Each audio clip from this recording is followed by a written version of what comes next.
and welcome to episode 16 of the Entirely X Gaming Podcast. I'm your future Hall of Famer, host Mike Spindler. Gamertag is XIMike392IX. And with me is, as always, I have my fellow team captain, Tyler Spindler.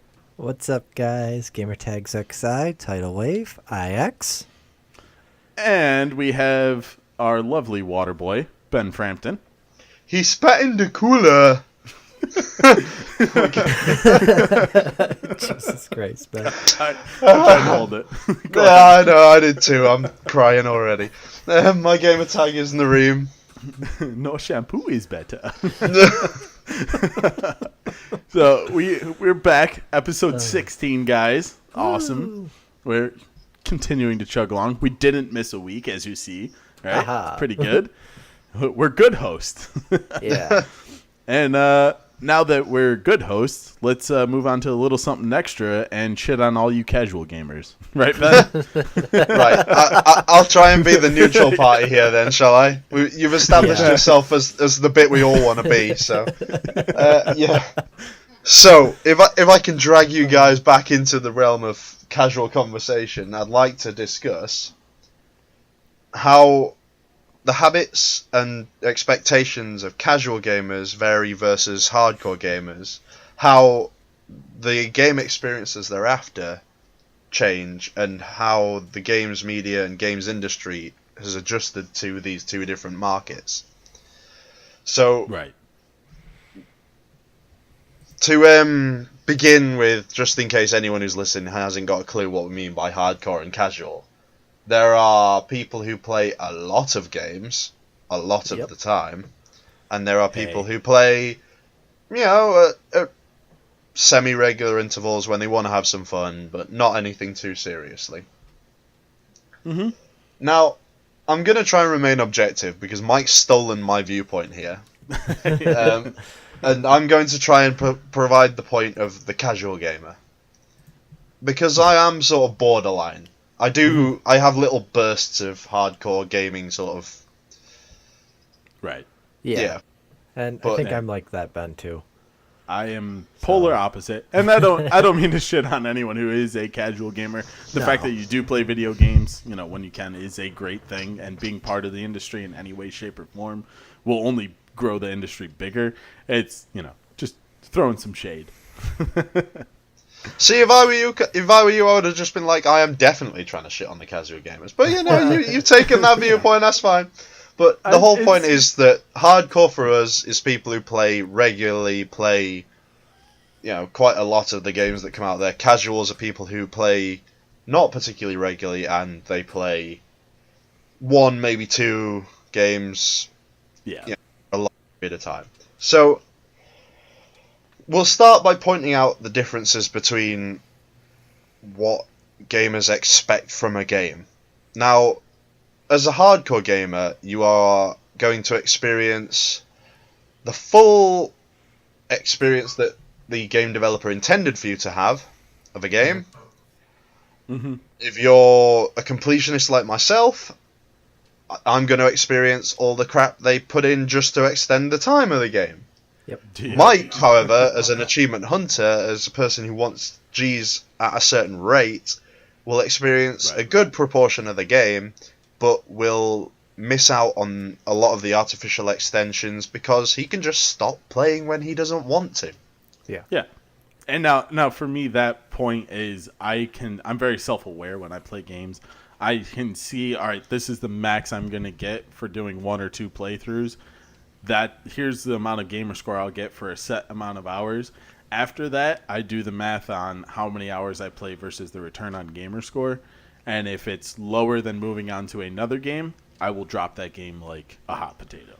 Which is hilarious because we've given him Dragon Age Inquisition to re-go to. So that's why I'm dragging my feet. That's why it's February 11th and I haven't started. That hot potato is going to be waiting, Mike. It's going to be waiting. It's not going to get any tastier. I'm going to have to get some oven mitts out. Yeah. But yeah, so it's something that you've got to keep in mind, because when you have these casual gamers and they play, oh god, it can only be like 10, 15 hours into a game. They miss out on any end game. So you get a trend in the gaming industry now where people don't bother putting that much effort into their end game, because a lot of the people that are going to buy their game either are buying it for a multiplayer experience in the first place, or they're just not going to get to that far in the game. Right. It's just, why make the end game really in depth and an amazing experience when you can make it an easy finish at the end, or make it something that you just put in to make sure that the people who are hardcores churn out hours and hours and hours, and then get, what is effectively free advertising through your friends list. Because I don't know about you guys, every time I open my friends list to see who's online, I see what games they're playing. You're talking Call of Duty, PUBG. Yeah. Yeah, I've got a guy who plays Rainbow Six Siege. I've got a guy who plays... he was playing Frozen Freefall the other day. Oh, now, we've talked about that previously. Terrible game. Yep. But it's I've seen that game on there. Now, if I see enough of my friends playing a certain game, I'm going to start paying interest. Mm-hmm.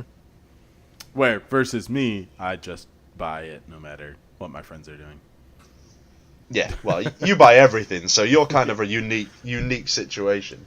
But you can see how they only have to make the beginning parts of these games the ones that draw people in, the bit that draws people in. It doesn't have to. They don't have to maintain the effort now, games developers, to make the game, epic throughout. You just have to have the hooks to get you for that 10, 15 hour mark. And now, what might be a normal play session for me, that 10, 15 hours, that's like a Saturday for me.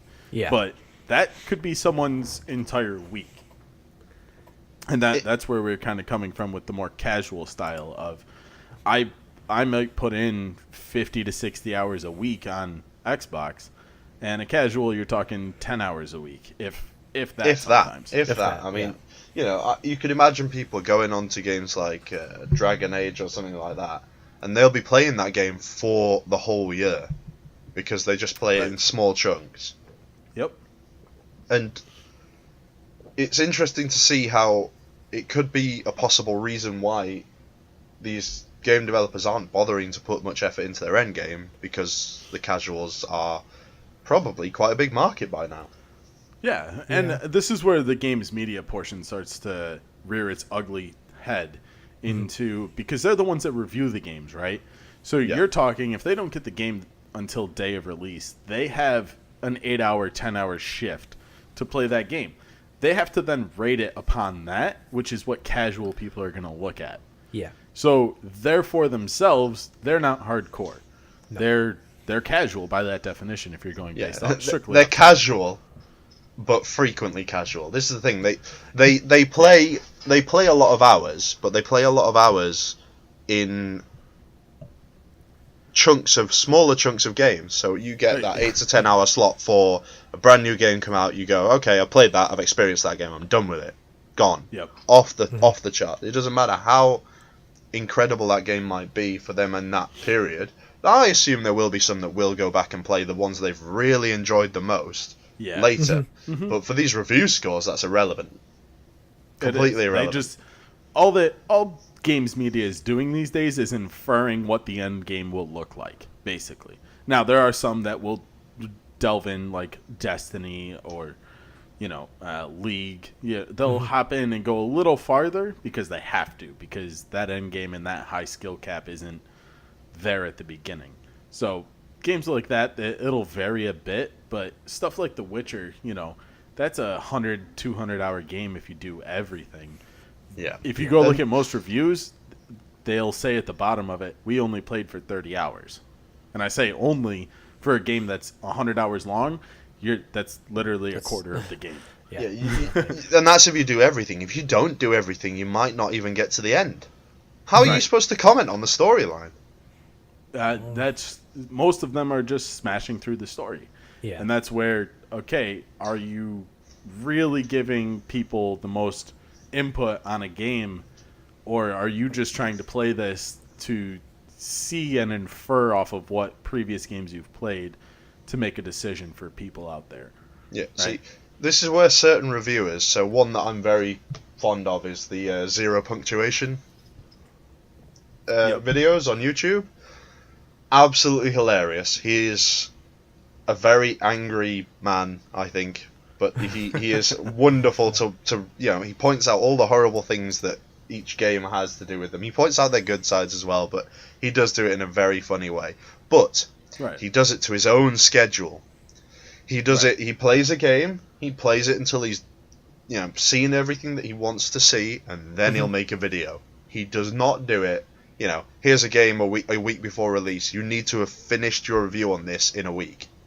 Right. And now we've taken this away from the casual and hardcore audiences and gone into the media, but they are a huge influence into the casual gamer's lifestyle. They are.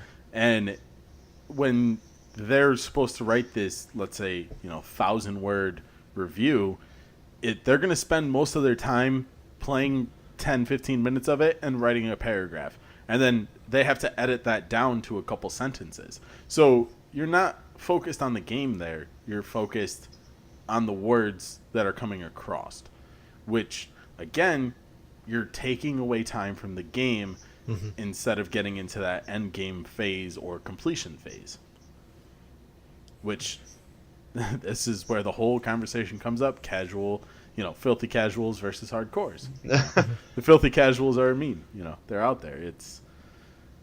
They are an audience, though. They are an Yeah. audience, and that's another thing. We get a lot of games now that are shorter but more narrative based. So not only did casual gamers not need to spend hours and tens and hundreds of hours on these games, they also don't need to get over a massive skill barrier that might also extend the amount of time they have to play a game for to be able to get to the end. Yeah, you only have to press 2 fucking buttons. Sometimes, yes. Sometimes. But then in the same regard, if you've got people who want to tell a story and that's the best media for it, then go for it, It's just don't misadvertise what it is. That's all I'm saying, yeah. I would agree with that 100%. And that goes back to a couple weeks ago when we were talking about where the games industry is going, and this kind of also leads into it, this casual hardcore, is those walking sims are pushing it into a way of more casual, right? Yeah. You're saying, oh, you only have 10 hours to game every week? Let me make a $20 4-hour experience that you can have. That's pretty to look at. It's pretty, Sometimes. Some of them are pretty to look at. Like, just pretty to look at, and that doesn't take much brain power to... to operate. Yeah. So- It's fine, as long as the gamer score stays easy, I'll still do it. But at the same time, like Firewatch for me, because again, I fall into that more hardcore space, I guess some people would say. Yep. Game like Firewatch, I cannot bring myself to complete it because it's so boring. It's so bad. I mean, it's not bad. Like, it does play well, and the graphics are decent. It's pretty, but I just find myself literally walking, and to me, that's not entertaining in any way, shape, or form. That is just me pushing forward on the left stick. Yeah, and I will go need a different guns. way with this one. I will go a different way in saying that, first off, the graphics comment. I'm not sure you actually think it's pretty because of the quality of the graphics. I think you think it's pretty because of the color schemes they've used. I think because it's an autumn foliage, that's what draws it does. you in. It looks real nice, and I'm playing on a 4K TV on the Xbox One X, so maybe it runs a little better, but it does look nice. I like the way it looks. Yeah, but unlike Gone Home, I have not played Gone Home, so that's yet to come for me. That Not one's good. not. It's not mostly pretty. It's more of the audio that I guess is pretty. yeah, If that makes any sense. grainy. Yeah. It's the story that the people are telling in Gone Home that is what people are Puts probably. you to sleep. Well, puts you to sleep, but probably what gets most people to play it, just because it's a good story and, it has some meaning behind it. So. Yeah, I get what you mean. I mean, Yeah. Yeah. the thing you've got to we'll wrap this back round to what our actual topic is, because we can get delved into walking sims and small content games that we could talk about this forever. Not games. No. Experiences. Yeah, I noticed the tactical use of the word experiences. I'll play the other side of the coin for today.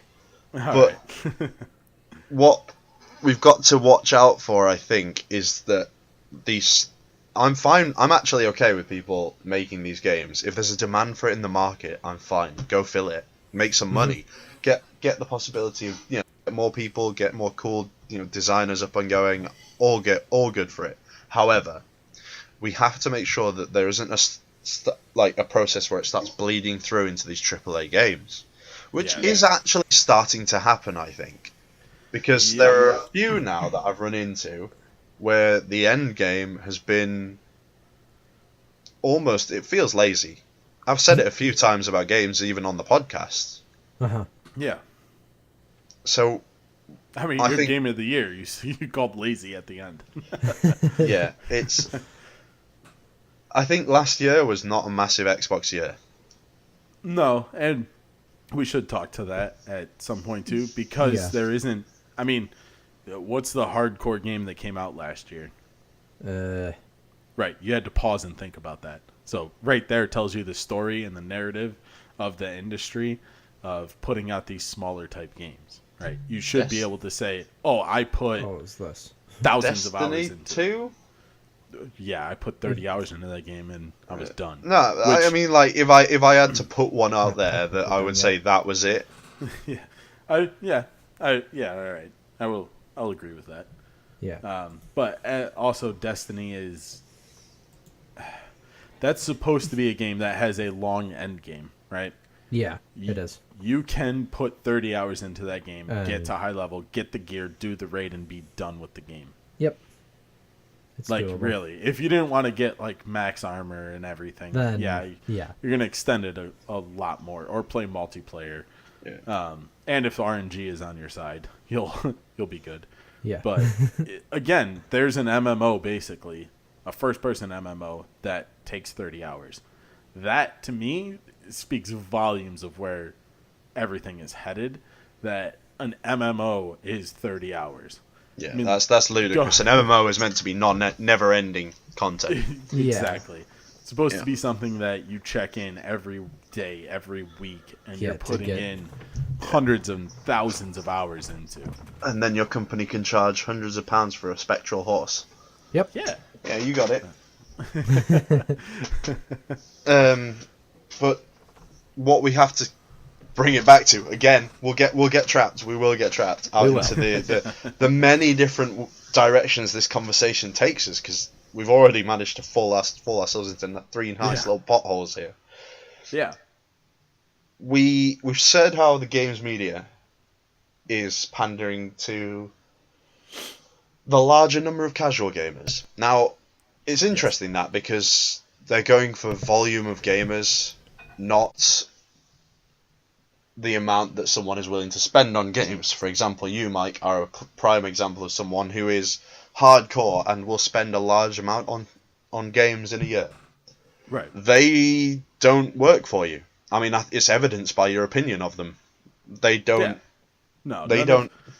And I tried to be, when I first started actually getting into achievement hunting, of, waiting until the review came out and then going and seeing if I wanted to play the game. Or what I would do is just, the review would come out, I would see what their opinion was, go out, buy the game anyway, and see where my opinion fell. And that is probably my biggest message as a host, a podcast host, is to tell people, don't just read a paragraph or two on the internet and infer your opinion off of it.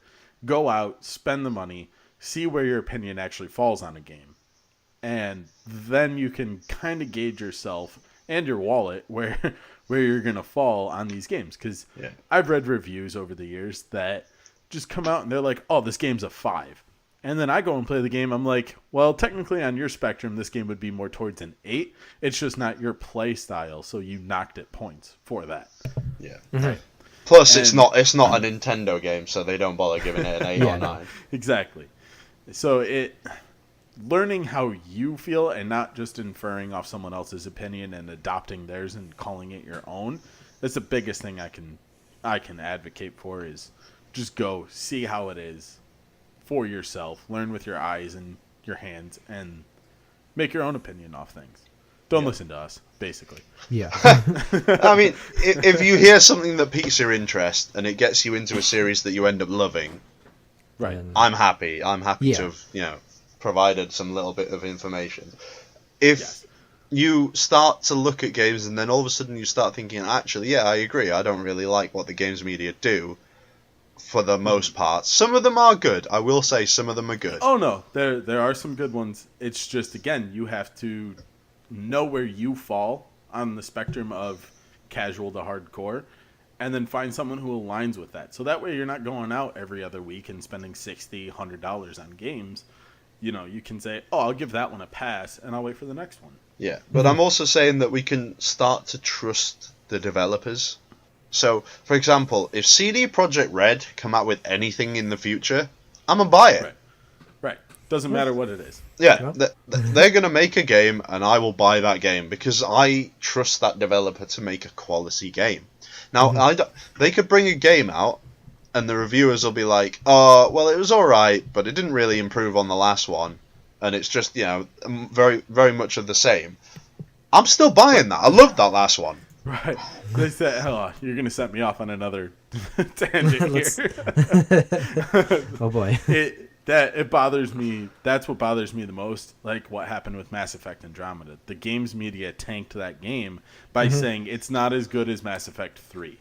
So everyone loved Mass Effect 3, right? They're like, it's not as good as Mass They Effect. loved it until the endings. and Yeah, then I was about to say No, they had issues some at the end. problem with the They different did. colors or something. I'm I don't saying, know. yeah. Didn't they patch that? They did. patched That's it, a- which they shouldn't Yeah. have done. They shouldn't have No, cowed they should have down. just said this is what it is. Yeah. I agree. Suck it up. But again, overall, Mass Effect 3 is regarded as the best in the trilogy. It's a wonderful game. Yeah. Wonderful game. So that bar was set there by the games media, and when Andromeda didn't hit that bar, everyone just assumed it was a shit game. That game isn't shit. It's not. It is a great game. It's just not as good as Mass Effect 3. That doesn't mean anything. It's just the game is awesome on its own. It has a good, nice story, but because they compared it to something else, it tanked, and that it sucks, and it Well, makes me mad. I feel like that game wasn't quite ready to come out, and we've talked about this No. before as well. Yeah, and we've have. discussed how it went wrong and how it went Well, right. To everyone who hates Mass Effect, go play it right now. Go play it on an Xbox One X. Yeah. Go. Or hell, at go all. play Mass Effect 2 and 3, and then see what you think Yeah. about them.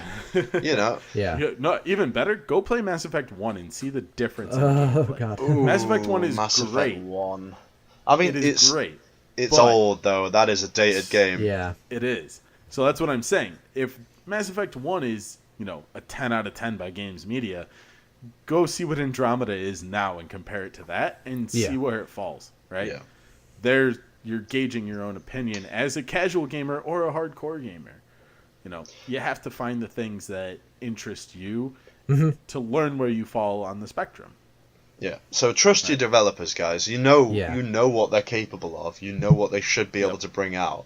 And if they're, routinely in the past have brought out beautiful content and have made a game that you've truly loved, don't get suckered in by a games media person looking for some attention, saying, "Oh, this is just a 6. It's not that good." They might have some valid points. I'm not saying completely disregard. I'm just saying you need to make these choices and these decisions yourself. You cannot base your choice solely on what other people have said. No, you can't. And that was, again, that's the biggest thing I've learned, and why now I just buy games. I don't care what anyone says. I don't care if they shit on it. I just buy it, make my own opinion, and then I talk about it. Yep. Yeah. Now, and not everyone has that platform to do that in, which, again, where games media is important to follow. It's just finding the right person. Yeah. Don't go to just IGN and No. listen to what they say. You can't because Don't just come to us and listen to what we have to say. no. Yeah. As much as we would like that, but It actually, would be nice. But yeah, Tyler, keep going, man. Go. I got a question. Go. And What's your we might question? go off on a bit of a tangent. Has there ever been a company that made a game you were just like, oh yes, this is great. They came out with a sequel. Yes, this one's great too. And then they came out with a third game and it was just shit. Yeah. 100%. What one? Assassin's Creed. Okay. Was that all the same studio? Well, I mean, it was all Yes, Ubisoft. up until recently. Yeah. So, I mean, But- how recently? We're talking Black Flag recently? Yes, that's what I believe where they became multiple studios. wasn't... And they had Black Flag, then Unity, and Syndicate, and those were alternate studios. Oh, okay. I thought, wait, what about 3? That was all the same. That was the Was it? Ezio Oh, okay. trilogy. Yeah. Oh, wait, was it? Yeah, the Ezio trilogy, Assassin's Creed 1, 2, and Brotherhood. I think No, the Colonial one. Oh, I'm sorry. You're right. That is Assassin's Creed 3. Yes. Brotherhood and Revelations were part of technically Yeah, too. yeah. Yeah, all right. Okay. No, Okay. you're correct. Yes. Okay. But did you lose, like, after that shit game came out, you lost faith in that In studio? Assassin's Creed. After Assassin's Creed 3 came out, Okay. yes, I lost. Have you tried Origins? Yes, I love it. Okay. So they... But how many games between Assassin's Creed 3 and Origins did it take for them to come back? well, at least you're 2 or talking- 3. it's- Yeah, you're 2 or talking 3. Black Flag, Unity, Syndicate. and Syndicate. Yep. There are a lot So- of people who love Black Flag. I'll put that out there There was. right now. I am one of those people. I like I've Black got- Flag. I've got a feeling that you didn't actually love Black Flag, though. I've No, got I a did. feeling you loved being a pirate ship sailor. No, I liked Black Flag. I liked the story behind it. See, I did I not liked, like. I him liked at how all. it He linked, was- how it Sorry, go linked ahead. them. Like at the end See, of it, to me, it was. I can't. Nah, I enjoyed can't it, relate and to the fact that in, I believe it was Syndicate, you went back to that same house. I believe it Yeah. was. that. Yes. Like, I just like the fact that that's what they did, and they went back and they're like, hey, this is, this is this. Like, I liked that. It was nice. Oh I yeah, just with didn't the, like him as a the character. with the memorabilia that was up on the walls. Yeah. Yeah. Yeah, So yeah, I got that. I enjoyed that. It was a nice little link back. I think Assassin's Creed has been an outlier almost from our rules. There's always one because when you look at it, it's been through so many iterations, and I think the initial drop off in those first few games Mhm. will have been because that they tried to do it almost in the same engine over and over and over again, didn't they? Yep. Yeah. So the game got stale for that reason. It's the same problem that Call of Duty had relatively recently. They were building the game over and over and over again in a, a decade-old engine. Yeah. Yeah.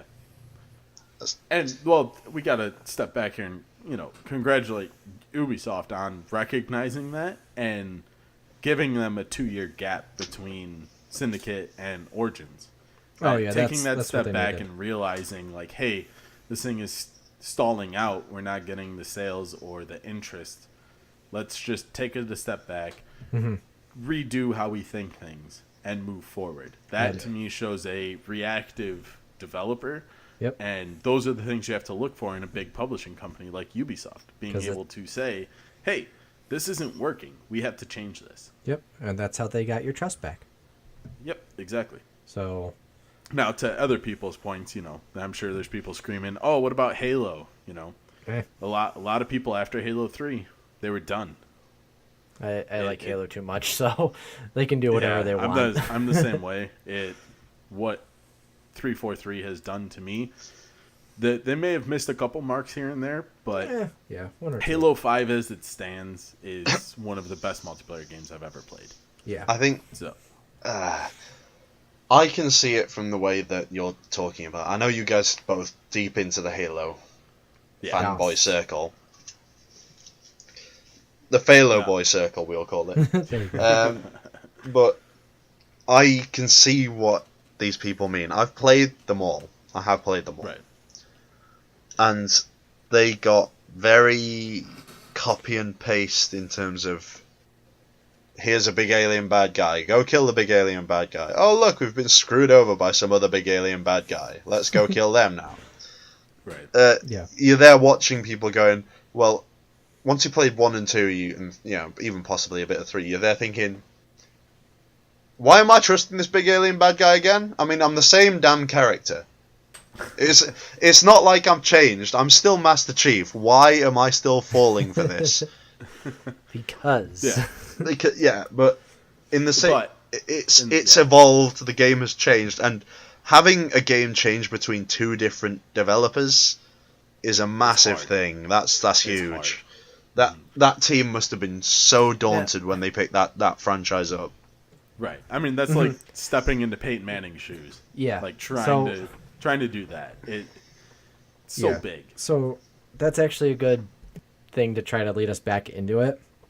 Having them switch studios, how do you think that affected the hardcore gamers and the casual gamers of it? Of like, hey, let's say Halo. Let's use that as an example, since they did switch studios so much. Like, Right. do you think as like, a casual do you think gamer, the hard? Yeah. Yeah. Would you as not a have casual minded? gamer, Like- they would have. They would have barely would have been a big thing? felt the difference. Right. It would have taken a couple iterations, like 5, to realize, hey, this isn't the same thing. isn't- Whereas yeah. the hardcore, if you go Core back and play gamer, Halo 4, I they're gonna notice it. notice. I know it's not Bungie. Yeah. I know it's 343. There's a big difference. Mm-hmm. And it's not, for me, I don't fall on the side of hate for Halo 4. For me, that is fantastic. I like loved it. it. Again, they were filling massive shoes, and Oh, they yeah, told a they were. story, and it did well. Yeah. And it played decent. They tried to introduce new mechanics, and they pulled it off, Mm-hmm. to their credit. And they built on that into Halo 5. But that's me as a hardcore, knowing the lead developers, they Mm-hmm. left, went somewhere else, and now these new guys are coming in. And I could see that difference instantly. But someone who bought Halo 4 just because it's Halo, they would have been like, oh, this is a little different. And pick up Halo 5 2 years later, 3 years later, and they're like, oh, this is way different. That's Yeah. 2 different development teams. I think Yeah. if you look at it from the point of view that you've got people that are picking up the game for the first time because they're casuals, and then people who are Right. picking up the game, the next iteration, but they're still not putting much time into it, so they're still casual about it, then Right. you would see, people would see a difference when they're looking at the next game in a series, but they wouldn't see all the differences that were in there. Yeah. Right. All that was developed, all that was added, all that was taken away, all that was just downright changed. But then whoever's picking up a game for the first time, they're just gonna be like, oh, okay, this is all right. But I would go far enough as to say that none of the games since Halo Combat Evolved have had as good a story.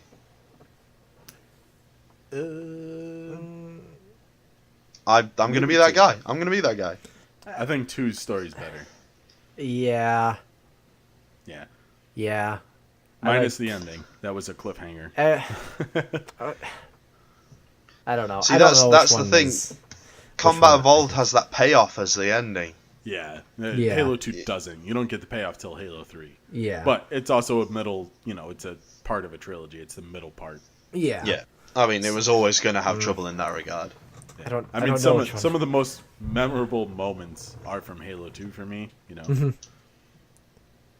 So Yeah, I don't know where I lie as to which one I think has the better story. I mean, 2 definitely had a good one. But I mean, yeah.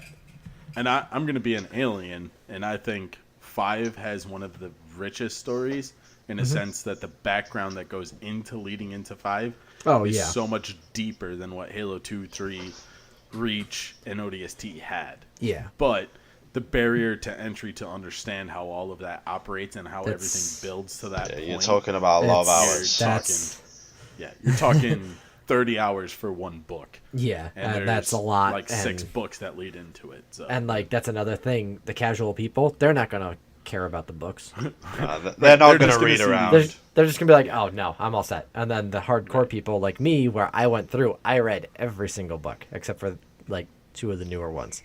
I've read all of them, and I know all of the backstory that went into each of the, like, Halo 4 and Halo 5. Like, Right. I know what happened, like, what you didn't see happen in between 3 and 4. Like And Halsey losing an arm. yeah.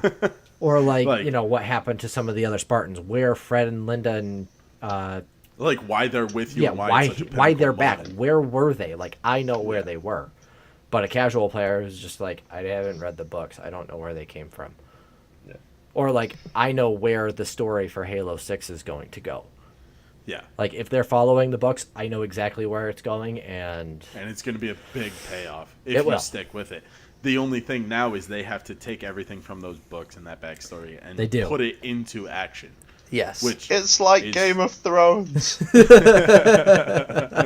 it is. This is why And- Halo 6 I do not think will come out in 2018. No, maybe. I think it's going to take longer. I think 2020? Halo 6 no, 2019. It has Right. to be 2019. I'm going to be a party pooper here then and Sorry. put the foot down and say that we are no longer talking about casuals versus Okay. hardcores. we'll have So to. we can get back into that stuff at some other point. But yeah, That'll so be part of our E3 prediction show. There we go. I promise. there we go. But yeah, so I think we should So- try to draw ourselves to a close on this one before we spend All right, so an hour. let's each hit one bullet point of a casual gamer and why it's not bad to be one, but how you can further yourself into the industry. Oh god, thinking on the spot. Thinking on I the spot. got you guys. So I think you can enjoy a game's beginning. There's nothing wrong with that. yeah, I would Yeah. say that you can gain a lot of skills that you can apply to other games from the beginnings and from casual gameplay in you know any game series. You can have a lot of fun. And if you're on a budget or you don't have the time because of commitments to family or work or anything like that, please just keep going. Gaming's great fun. Yep. Tyler, any special point? I would say, you know, as like if you're a casual gamer, then you get to sample a lot more of what games, you know, I guess have to offer. Like you won't stick around on one game to learn every single thing about that game. You're gonna be like, I'm gonna go to this game. I'm gonna go to this game, and you get to experience a bit more, like in a wide, The shotgun spread. yeah, a shotgun spread basically. Whereas, you know, a hardcore gamer is going to dive into this game and be like, I'm going to soak up everything that this company did and I'm going to enjoy this. Whereas, you know, a casual is just going to be like, I'm going to enjoy everything. Like, everything that there possibly is. That's what the casual gamers do. Hardcore people dive in and soak everything up from one game. Once they soak everything up from one game, then they like, okay, let's find another game to do this. We're the game vampires. Usually it's from the same company, but Game vampires. Yeah. Casuals are game mosquitoes. yes. So, yeah. Yeah, I think it's, again, back to my original point was, as a casual gamer, it's not a bad thing if that's all you do. No. Your time is valuable if you have other things, life, whatever. You want to spend some time in it, that's great. Being part of this industry is fantastic, and you will get to experience some awesome things with friends and other people. The hardcore is a completely darker side that can get you sucked into little niches, and you will experience a lot more things. Yeah. So, again, learn what side you're on, and then Fight. you know, Fight go over it. from there. Yep. Learn how to play games, and No, don't fight over it. Because then everybody's just angry at each other. that's how the internet works. Yeah. Right. But, So let's let's wrap push that on. up, and hope you guys enjoyed that. Yes. So, I'll be the guy who pushes on. We will we'll move on to what we've been playing. So I don't want to. I'll start Go on. because I'm starting this, so I'll start talking first. I've been playing Need for Speed because Yeah. I've gotten to the point where I've finished the storyline. And I now have what is a wonderful world of collectible gathering ahead of me. So it's getting to the point where I've done all the fairly easy things. There's some achievements that I've managed to get sorted out. That I am out the way. Very happy they are out the way. Uh-huh. But there's a couple left that are going to be a pain. So I don't know how far Mike is through yet. Now, as I want to touch on Need for Speed as a bit coming back as a franchise that's relevant, competing with Forza. What did you think of Need for Speed Payback? I didn't thought. play it, so. Well, you can shut up then. Go away, filthy casual.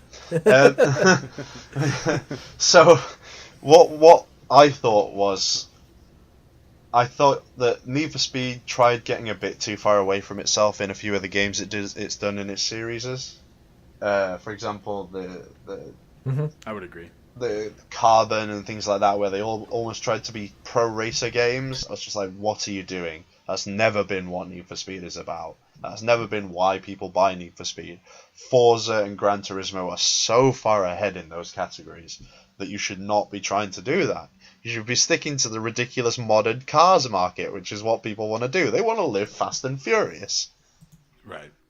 Yeah. I want to pick up Need for Speed, drift around some corners, and come out of them faster than I went in. Magically, somehow. I do not want to try and drift around a corner, oversteer into the wall, and then be, stuck there trying to figure out what the reset to track button is. Yeah, I think Need for Speed Payback went back to that style. Yeah, I think with a little bit more hardcore into it. Mm-hmm. Yeah, it's got some mechanics in there that extend the game a lot, massively.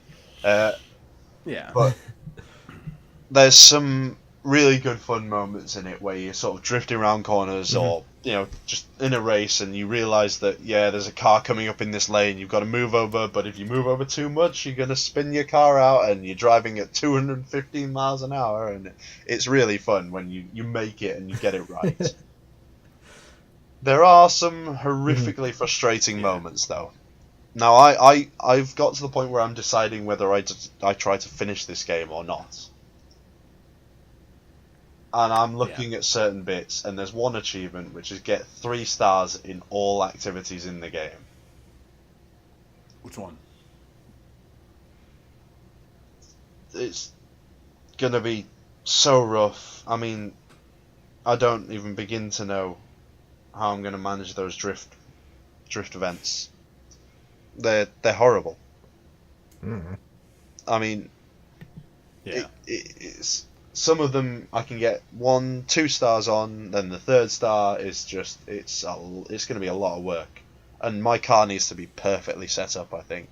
So I'm getting to the point where I'm starting to think, am I going to bother finishing this game, or am I just going to give it a miss? Get what I get in it, and then move on, because it's going to be. I've got a feeling it'll be hundreds of hours. Yeah. Now, all right. So just one more question for you, Ben, because you've completed the story. Would you put the stamp of purchase or not on this new Need for Speed game? Purchase. Or would you say, Purchase. Good. Do not try to finish it. Do not try to 100% it. Okay. I would agree. I would think if you're looking for more of an arcade, open world-esque with heavy tuning, look into Forza Horizon. But I like where Need for Speed fills a gap in between Forza. So I would also agree, because me and Benny did something pretty cool. Same time, in a party, both playing Need for Speed. Both did the final race at the same time. Yeah, we crossed the line within like 5 seconds of each other. Who had the faster time? I did. Did you? Yeah. I did it first, so I did it faster. Oh no, you finished the race first. I think you'll find I had the quicker end time. That's not his question. I mean, whoever mashed scan now on TA first, that's the real question. That's the real winner. But I wish. it was fun though. I mean, hearing what was happening for Mike at the same time as doing it for as myself, I really enjoyed that sort of experience. Being like, oh god, it's all going. If I crash now, I've got to restart, and Mike will be ahead of me, sort of thing. It was pretty tense. It was the most intense I've ever been in a Need for Speed solo game. Yeah. So it was pretty good. It's good fun. Have you managed to buy the Is that all you played, Ben? Pretty much. Like, I've been mopping up a lot on that. I've done the win a race without damaging the Koenigsegg Regera, I think it is. Yeah. There's a specific race, you only do it on that race. I've done all the roaming races. Have you done them? Oh, nice. I mean, if you've not touched them, you've got quite a bit of stuff to do. Yeah. Yeah. I've done a bit, yeah. Yeah. I've done get to rep level 50 now. So I am at rep level 50. I'm at this point it becomes I've got like one achievement that's down to non-collectibles or collectible event sort of things, which is getting 350,000 score in a drift event using the BMW M5, I think, 2015. So that's I'm looking at that, knowing that I haven't been particularly great at the drift events so far, so that's what's scaring me. So we'll get there eventually. Yeah. But yeah, that's been me for the week. I've been on Need for Speed. I'm going to be touching a couple of other games. I think I can't remember if it was this week or whether it counted as last week, whether I was on Monster Hunter. I'm not sure, but yeah. We did some this week. Not too much. Yeah. Yeah. But yeah, how about you, Tay? What you been playing? Oh, well, like Ben, I only played one game. And that game was Fallout 4. Yes. Yes. I'm glad that this was the game that you guys gave me for a challenge. Because as I'm playing it, I'm just remembering when I went through and played Fallout 3 on the Xbox 360. Yeah. Or was it Xbox One? I thought you were going to say PC. No, not the PC one. Whether it was on 360 or one, I think it was the 360. I remember getting into that game, and I'm getting into this game too.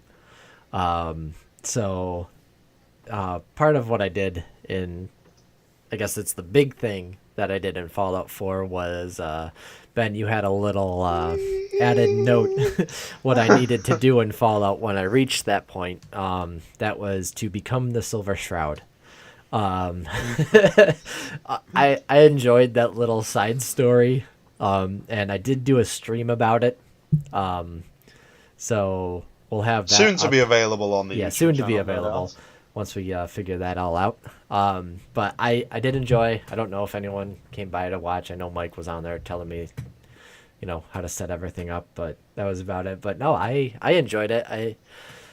I just had some commentary, some funny stuff. I mean, Christy was sitting with me while I was doing it, so there's a bit of commentary from her in there as well. But Nice. the story from the Silver Shroud is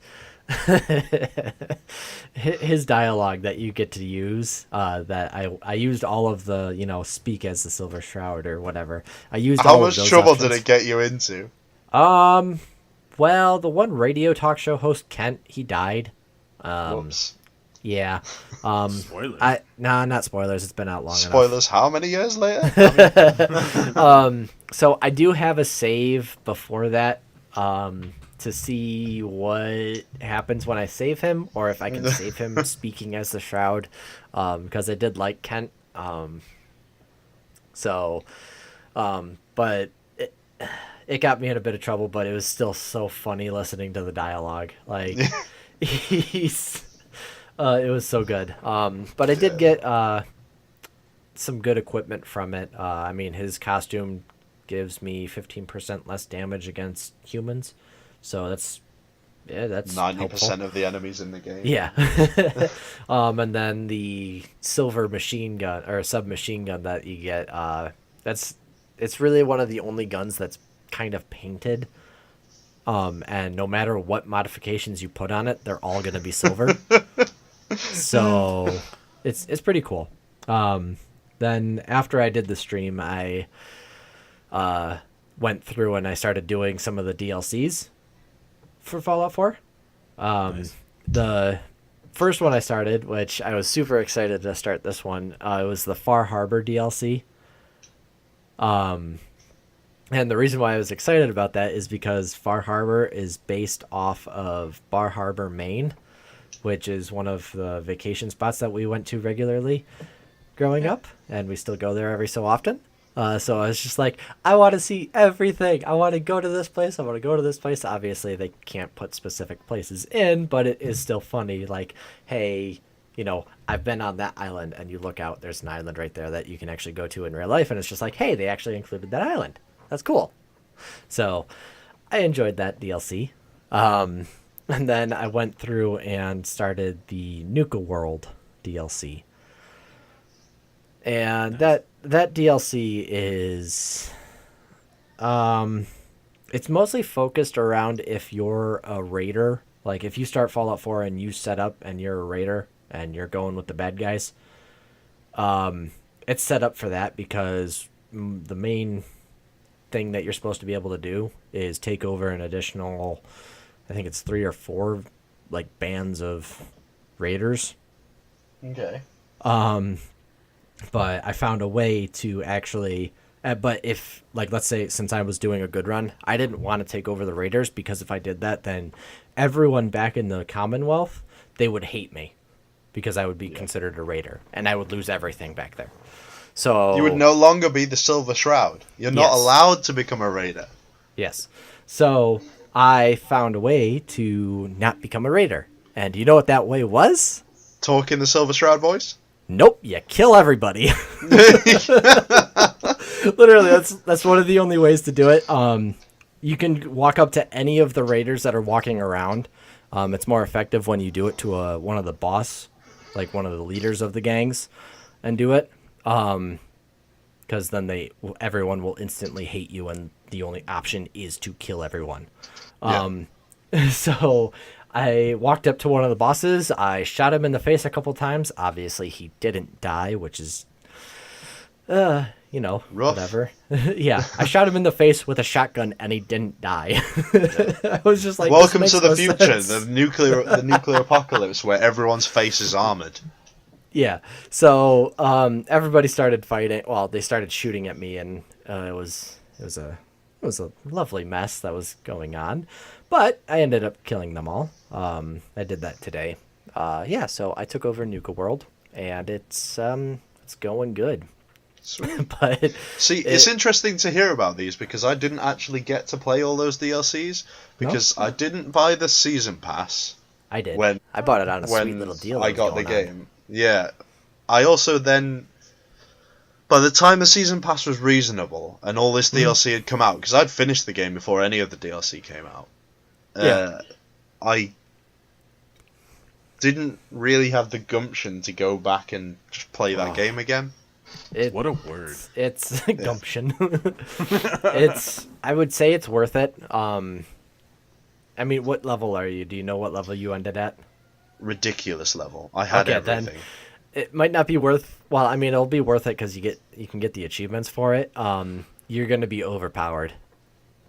Excellent. Like, Just how I was. I'm a level 40, and I have not a hard time killing them, but it does take a couple of shots. I have like a fully upgraded Fat Man, so yeah. they're not gonna survive. I had some fun with a Fat Man. They don't survive against a standard Fat Man, because I did find a nice little thing when you piss off a group of them. Like, let's say I think I had a group of like 15 guys, and then I sat there. I was just like, okay, piss these guys off, and then what do you call it? I walked out a door and I went to a new area, and they all followed me. Yeah. So after I went to the new area, I whipped out my Fat Man and I fired it at the door, and it killed all of them instantly. Oh yeah, because they were all there like grouped up. And it was a pain in the ass sorting through the bodies, but I mean, I killed like 15 of them at once. So, normal. Ninja XPs. So, but that's all I've really been doing. Yeah. You guys got to step up But your shit. it's okay. Hey, I am planning to do another stream for Good. Fallout 4. because there is something else that is connected to the Silver Shroud, and I don't think Ben knew about this. What? It's related to the DLC that I have. Is it? What? Yep. There's a DLC. I forgot what exactly it was called, but there's a villain in it called the Mechanist, and he makes a shit ton of robots, and it's super obnoxious. But if you wear the Silver Shroud stuff, there's a special little cue that you can hit because they're enemies in the comic Oh books. my god, this is so good. So Oh, when I am when going I go to and be do watching that. when we Don't do that at 1 a.m., dude. Do that on a day when I can watch. Okay, I'll probably do that. Probably Saturday then. If I don't. That's have- literally yeah. It chooses a day that as long as it's Yeah. not like Oh, stupid time. I'll okay. try and watch that. Okay, then I'll try to do that it sounds sometime. amazing. Sometime this week. But yeah, no, I So heard excited. about that. I was just so like, excited. I'm gonna have to do this. So Oh, right yeah. now, what happens is like robots just attack all my settlements, and it's super obnoxious. So this stream needs to happen so that way that can stop happening. So, Yeah. but onto this, Mike. What is your pile of shit that you have been playing? Well, It's a not pile. shit, but It's not shit. It's not all actually, shit. surprisingly. Looking Yeah. at the list, it's Yeah. not all shit. It's not that bad. I have one shit game, Fallout 3 PC. After Tyler talked about it, I went and did that in about 15 minutes. So That's not bad. Cool. It's yeah, it's you're gamer just score. typing. It is what it is. It's what the game is. Yep. Moved on to Need for Speed after that, and that's when me and Benny had our little time together. Circle Separate jerk. worlds. Yeah. I like the game. Definitely buy. Forza for me is still king. So, Yep. but Need for Speed Payback is a step in the right direction. I would agree with Ben to purchase. Do it. Did a little Monster Hunter World. My biggest gripe with the game is still the fact that you cannot do a co-op mission unless someone else has beaten it. Yeah. That's Very- kind of annoying. It sucks. Like- I truly hope they patch it Yeah, you would think that you would want two people who haven't done a mission to do that mission to together. experience it. Yeah, you Yeah. would want to do it as a Because pair. that Whatever. freaking Andrath. Oh, I've had like 5 encounters with him where it's just Not fun? his flamethrower just barely hits me and it kills me. Yeah. And it's heartbreaking. But I'm gonna have at to the step same in time- and save you here, aren't I? I'm gonna Yeah, have you to. I'm might gonna have have to to. learn how. I'm gonna have to learn how to trap him. That's what I want to learn. Yeah, that'll be. I think this mission you strictly have to kill him, and Yeah. then after that you can capture him. That might be From why what I we was couldn't catch him reading. before. Yeah, from what I was reading, he appears later. Oh, so, okay. Yeah. You can get other Andraths. Yep. Love Monster Hunter World. Still game of the year so far, for me. Yeah, I'd go that far. That's good. Yeah. Then, after the sad Super Bowl outcome, Ah. I finally broke down, crying. No, I opened up Madden 18, the GOAT edition, Gold. It's go funny time. because he lost. and man, Madden 18 is awesome as a sports game. It's maybe the best. The only thing is they made it too easy to play defense. From 17 to 18, it is so easy to get a pick and not get pass interference calls. It's super forgiving in that sense, and for me, it kind of ruins it because the NFL today is not forgiving on No. defense. Now, is there a way to like So- change the settings or no? You can, but I'm not going to go that far into it Okay. because have you run into Injury Mania yet? I know you've been playing the franchise. I have, so it's not that bad. But just playing like the play now, because there's a pain in the ass achievement that I've been working on for 3 days now. Play with Where all you the have- all the NFL teams and win. You have to win a game with each of the 32 teams. So that's 32 teams you have to win with, and that's not fun. Yep. But I'm just plugging away with that. But it's just like, substitute, and it. So injuries way too high, and defense is far too easy.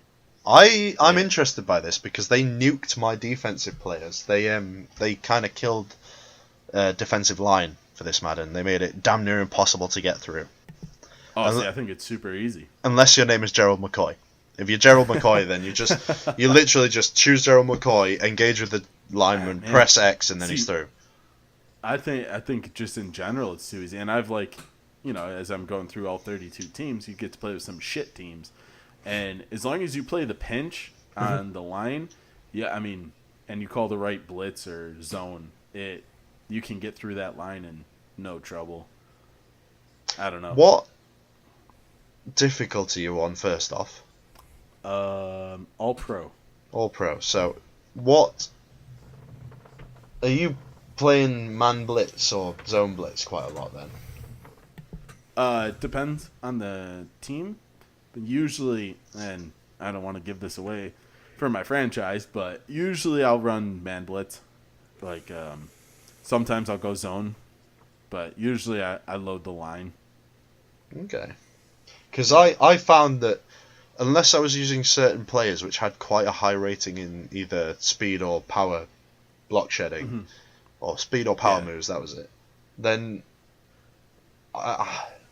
they would engage with the star lineman and just be stuck there. And when the ball's coming out so quickly in a lot of Madden plays... I see where you're coming from. I also do a lot of line shifts based on the formation. So if you offset just a bit, making, when your guy comes off the line and you hit X, he hits that corner so hard, no matter who it is. You just press X or A or whatever, and he'll push him to the ground, and then you're at the quarterback. Right, yeah. I mean, I saw a certain amount of that, and you get it as, something that... But it feels almost like you're abusing the game mechanics more than actually beating the line. Right, and this is where I think defense is far too easy to play in this Madden. Yeah. I see exactly what you mean, by the way, on the how easy it is to not get pass interference. It's so easy. I mean, to the point where you can be in press coverage, and you just slam the R stick and you're touching them before the 5-yard line, or after the 5-yard line, and there's no calls, no holding calls. It's so bad. It's well, there's a penalty, and there's nothing. Yeah, it's really bad when you're playing against the computer as well, because you get a lot of rub routes getting going. So your receiver's running across the field, he hits a defender, it throws him completely off his route, puts the defender magically in pick range, and there's no pass interference. Yeah, and then the ball will automatically go to the defensive player too, even if it's over his head, he'll just grab it magically. Super sticky, super glue hands. Yeah, I think they're gonna have to tweak that for 19. I did have one question for you though, Ben. Go. As far as the achievements go, they're super easy. I think this might be the easiest Madden since 2006. Yeah, where you just super sim that game for 1,000. Yeah. Yep. The one I'm having trouble with currently is as a cornerback, successfully win 3 presses.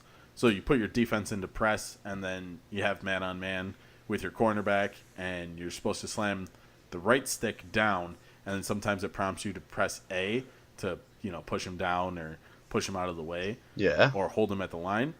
I've done it 6 times in one game, winning it. I get the green circle around my guy, no achievement. So this was interesting because this achievement popped for me when I wasn't even trying to do it. Interesting. So I was... Does it say a player controlled, or does it say win with a cornerback? Let me double check. I got my Xbox up. Hold on. Damn. Because basically the reason I'm asking is because I don't play cornerback. I play D-line. And I've got that achievement. I got it popped quite early, I think. It was something that... So I just pulled it up. It's win 3 presses in a single game with the same CB. Yeah. So I probably could just let it run in press, cover 2, press, and then... Because 42% of the people have this achievement. I can't get it to pop, and I'm doing it manually. Do play a different position, play free safety or something, I don't know. Something that doesn't matter. Okay. Choose press coverage, and make sure that you're playing as a team with a good man cornerback. Yeah, okay. it'll do it on its AKA own. not the Bills. Yeah, and it can't be short quarters either because they're just. Yeah, it won't be long enough in the game. Just it'll pop. I'm playing it'll pop. 4 quarters just so I could give myself like the time to do some of the random achievements, which came relatively easily. So I love that Talk came about through it. to me then as I'm playing 4 quarters. I'm like, you better be, because that's how many quarters there are in a game. 4 minutes. 4 minutes. 4-minute quarters. Yeah. So after Madden, what else have you been doing then, Mike? Nothing really. It's been mainly Madden. I sadly did not hit my 400 because I started Madden and it threw off my score a bit. So my math I got to recalculate too, but it's not a big deal. Nah. So I will have it this week for sure, 100%. I've done the math. I'm sitting on it now. I just have to do it. And then after that, I'm going wide open to 500. So, and then I did get something pretty cool at Target. I bought South Park: The Fractured Butthole. Butthole. They had the cases you walk in, games are there. Yep. They had just the regular version for $45. Well, behind it was the last copy of the Gold Edition, which was marked down to $55. Oh, okay then. So for $10 more, I got the Gold Edition, which comes in a lovely steelbook case. I'll post a picture on Instagram. And it also came with a remaster or HD, whatever, a port of the Stick of Truth on the Xbox One, which has a separate achievement list than the 360 version. So, and I also bought Resident Evil 5 for $20 while I was there. You've been bringing them in. Yeah. It's I got a friend who will kindly carry me through the professional, and I will be able to get the full 1,000 in a playthrough. Well, that's nice. So, yeah, he did the full. I think you have to beat it on professional in under 5 hours, and you get unlimited ammo for your God. rocket launcher. So is it like Resident Evil? Wait, you just say Resident Res Evil 5. 5? That's 5. Yeah. Yep. Is that the one with Chris and Sheva? Yeah. Right. Yeah, I've done that. All you need is the guns from the unlocks, and he'll just rinse every boss in 2 shots. That's all he's doing for me. Yeah, So I'm gonna run through that at some point this week, and yeah, that's pretty much all I've played. Oh. More than Tyler and Ben put together. Not your usual laundry list of crimes. No, I've played some good games this week. Yeah. That's going to Yeah. change here because I have to get 400,000, which I am 1,800 gamer score away. That's not bad. Ooh, close. Yeah, Right. So close. let's move on because we need to move on. So let's go with what's out now, Mike. Talk about point number 1 because I So- know you're excited. A couple things. I'm very excited for this. In our little lapse in 2 weeks, we missed the Xbox Game Pass. Will now include all first-party games from Microsoft. Meaning, if you hold the Xbox Game Pass, you will now get to play Sea of Thieves for free in that pass. You will get to play Forza. You'll get to play Halo. You'll get to play Gears. All of this. Games Pass is turning into something that other companies can no longer just turn a blind eye to. Everyone is going to have to start looking at this as a viable platform for their first-party games. Yeah, you're gonna have to start thinking: is this cheaper than just buying the games separately now? Uh-huh. It might It be. is, It might be. my If you guess is play it enough, probably it might will. be. Yeah. So. I love it. Games Pass, I bought it since the day it came out. Currently, right now, it is, if you do not have it, you can get it for $5 a month right now. That's not bad. And I believe that is running until Sea of Thieves comes out, actually. Oh. So, try it. There's it. a lot, there's some easy games in there, too, for Gamerscore. So, Yeah. check out Game Pass. It's not something to just ignore. Yeah. It is becoming a real thing. Then next, something I'm super hyped for and have on order. The Sea of Thieves. Sea of Thieves is out next month. Yep. Month and 9 days as it stands. Oh. I'm very excited for this. Should be The good. Sea of Thieves controller. Oh, yes. We might have talked about it before. It is going It to be one is. of my favorite Oh controllers. my gosh. It has a green skull in the middle that Yeah. glows in the dark with like splatters of glow in the dark stuff all over it. Yeah. One black trigger, one gold trigger, a compass around the left stick. It just looks so well done and so well made. It does. And last week, after we recorded, of course, Microsoft announced there is a display stand Yep. and a charging stand and a 4 terabit Sea of Thieves hard drive. I thought it was All 2. that have no, it's 4. All glow in the dark Sea of Thieves themed. Looks amazing. No, it's a 2. So, is it? Yeah, it's a 2. Ooh, I just Tyler I just looked it knows. up. I was like, I'm pretty sure it's a 2. I don't want to give people the wrong information. No, it's a 2 terabyte hard drive, but it still does look great. Yeah. My only issue is the charging stand. It is a little pricey. It's $50. Okay, it's $50, and the display stand is 15. I think. Yeah, it's 15. Yeah. And I was just But like, I don't think it's that bad because it comes with a battery I and a back, guess. which sold separately is $25. So you're paying $25 for a charging stand and $25 for a battery. I guess. I don't know. And I did tweet at Xbox on Twitter. Oh yes, I'm glad you brought that up. So I was just like, does the Sea of Thieves glow when it's charging? Because I thought that would just be freaking awesome. And Right. unfortunately, it does not glow. It just glows in the dark. So I guess that's still cool. But I think it's cool. I would have preferred the Sea of Thieves to light up while it was charging. Like, I don't know if I can Yeah. justify spending $50 on top of a $80 controller. Oh well, I did. I mean, Of I could course you probably did. do it, like, I don't know, but I was just like, that's... It is cool. Yeah. I miss the barnacles on the right hand side of it. Where there's a barnacle effect and it pops out of the controller. Oh, that's weird. I'm so excited. I cannot So- wait for that game. I cannot wait for that controller Yeah. and the stand. Um, And it actually came at a good time that they announced this because my Play and Charge kit doesn't hold a charge anymore. oh, ha, that kind of sucks. Yeah, it sucks. So luckily I got to order that. Yeah, and then I think there's one other thing that I noticed. Was announced. Yeah, I think I told you about it before you saw an article about it, Mike. I believe so, yeah. The Far Cry 5 Season Pass. When you buy the Or Gold Edition. or Gold Edition, because that comes with the Season Pass, Yep. you get Far Cry 3 remastered. Yep. With a And- separate achievement list. I don't know. That has I- not been I confirmed hope. yet, but I hope. if it is, I'm going to be playing Far Cry 3 before I play Far Cry 5. I loved Voss. It was Oh, he was a great, story.